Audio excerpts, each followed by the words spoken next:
Hi everyone, my name is Egor Kryachkov. I'm a professional route setter, climber, and also trying to make some videos for YouTube channel. In today's video, I want to tell about myself, who I am, what I'm doing, and something like this. So let's start my introduction about myself. I'm a professional climber. In the past, I participated in World Championships and World Cups. Also, I was in the national team for almost like 6 or 7 years, like pretty long time actually, and I participate not only in bouldering but also in elite.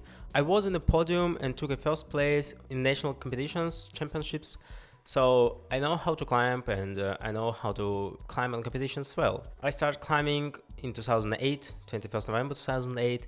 I started climbing with a coach, but after a few years training with this coach, I decided to start training by my own, and then I start compete quite well. The reason why I decided to start training without coach, quite simple actually. I ask a lot of questions about how to training properly, and my coaches can't get any answers for my questions, so I decide, okay, start reading books, a lot of information about how to training in general, not only climbing, and then I start reading a lot of specific books about climbing.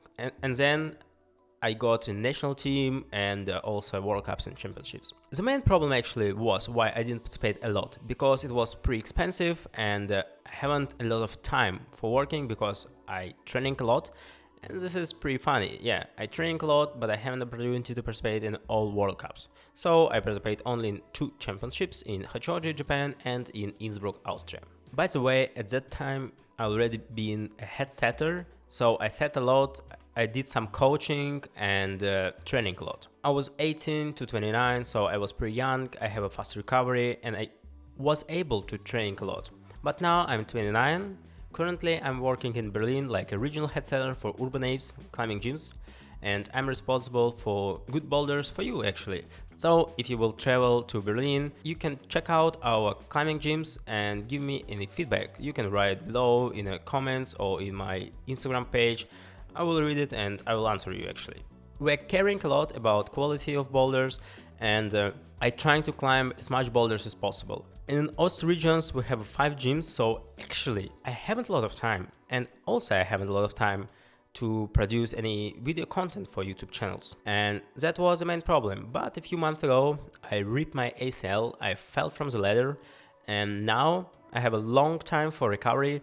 And I decided, okay, I have a free time, I do a lot of rehab, but also I have a free time. So I thought maybe I should start to produce some content for YouTube channels and Instagram. Because in general, I climb a lot and I post a lot of climbing stuff in my Instagram channel. But right now I can't climb, and actually I will not be able to climb for a few months more.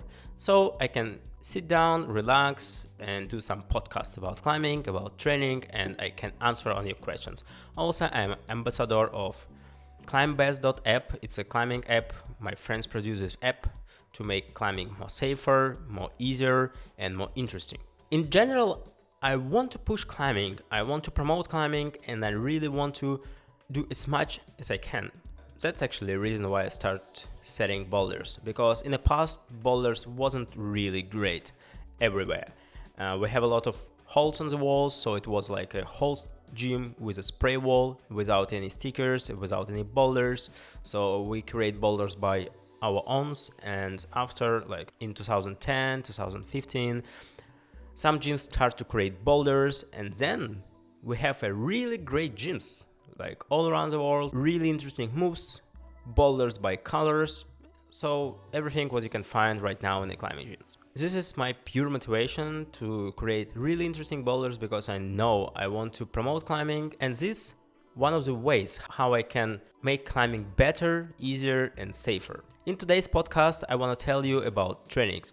A few days ago, I traveled to Munich for walking, because I need to do a lot of rehab exercise, and walking in the mountains is pretty good for me right now.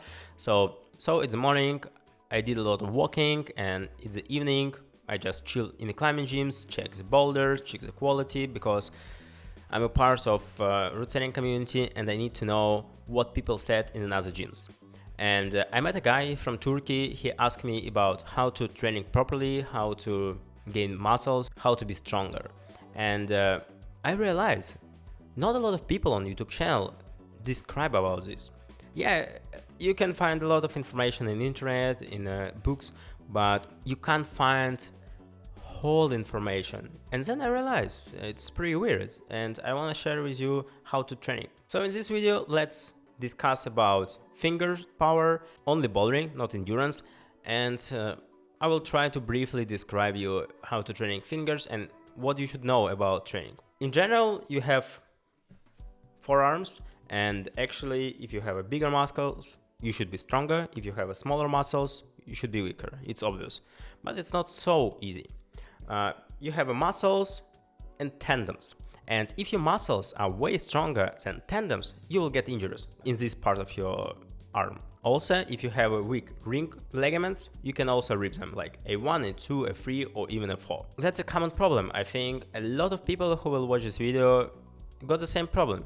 Actually, I also got this problem a lot of years ago. And why it happens? So, two options. First one, you didn't manage proper warm-up, and then you start climbing, you get a fast activation of your muscles, your ligaments and tendons are not ready because they're not warm up, and warm up correlated how much stretch you can your ligaments and tendons, because they are not used to it actually. If you did your proper warm up and you are ready for climbing, then the chance to get an injury is way lower. So we need to develop our muscles. But at first we need to understand actually, are we ready for this or not? Because mostly beginners didn't get injuries. You can get this type of injuries in 2-3 years. Why? Because your muscles grown up way faster than tendons develop. It means muscle contract and your tendons also keep this pressure. So you have a tendon from bone to muscle, then you have muscle, and then muscle tendon to joint. And if your muscles are way stronger than tendons, you will get injury in your tendons. And also it's pretty complicated to develop your muscles if you have a weak tendons. So at first you need to measure, are your tendons are ready for muscle training? And actually it's pretty easy to test. You need to pull as much weight as possible in pinky, ring, middle, index, and then summarize all numbers. So for example, 10, 15, 15, 10. Your summary is 50 kilos. And then you should pull a cream from the ground. And if you have the same amount of numbers, like 50 kilos for example, it means your muscles are the same strong as tendons. Then you need to develop your tendons, because you can't develop your muscles, otherwise you will get injury. If your tendons 20% or more stronger than your muscles, then you need to develop your muscles. That's the easiest part actually, and then we need to understand how to train properly to get your tendons or muscles stronger. That's the second part. In general, you need to train your tendons quite a lot. So for example, upper hangs. It's pretty good protocol for training your tendons. So you're doing like hangboarding with feet on the floor, and you press like 40-50% of your body weight, so like pretty comfortable weight, and you're doing for 10 till 30 seconds, then rest 1 minute, and then 5 to 10 repeats. Also another protocol which I prefer actually, it's mono. I'm trying to pull as much as possible for 30 seconds for every finger, then rest and 5 circuits. This protocol you should repeat 2-3 times per week, and in a long term your tendons will be way stronger. Also you can training pockets, for example, like front pockets or back pockets, and also drag. It also will help you to develop your tendons. And don't forget please that tendons develop 10 times slower than muscles. Yeah, it's quite long, I know. So be prepared for this. And after a few months, like 2, 3, 4 months, you can start measure your results. And if you have a stronger tendons, then you should start to train your muscles. And for muscles, we have a lot of protocols.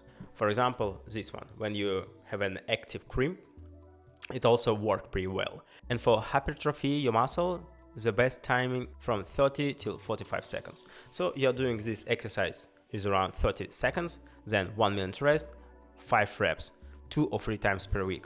And then your muscles will grow up. And after this exercise, in the long term, after 1 or 2 months, your muscles will be stronger.